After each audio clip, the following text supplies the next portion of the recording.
में गुंडाराज हुआ करता था। शाम के 6 बजे के बाद लड़कियां घरों से नहीं निकल सकती थी।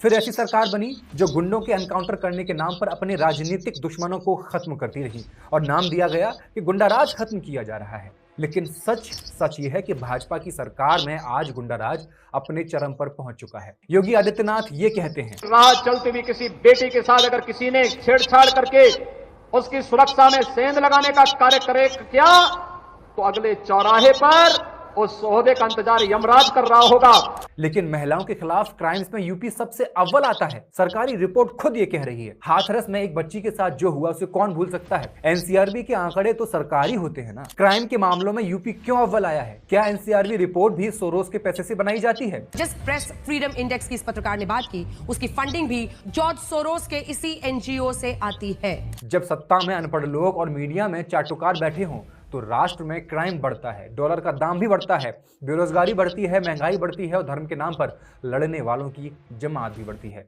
दुनिया के सबसे बड़े लोकतंत्र के पीएम का जीडीपी पर ज्ञान सुनिए आप। भारत की इकोनॉमिक ग्रोथ इस वक्त के शेप्ड है कि ऊपर लोग अमीर हो रहे हैं और नीचे लोग गरीब हो रहे हैं। आप इसको कैसे देखते हैं, जो इनकम इनइक्वालिटी का विषय? तो क्या सबके सब गरीब होने चाहिए?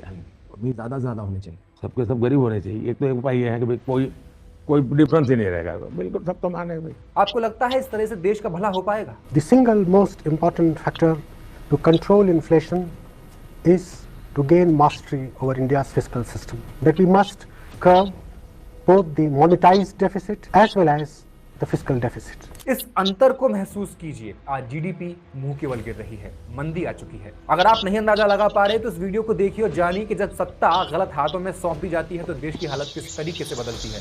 एनसीआरबी की रिपोर्ट क्या है, क्या खुलासे करती है, कैसे बन चुका है हमारे समाज का चेहरा, जानेंगे फैक्ट्स एंड फिगर्स के इस एपिसोड में।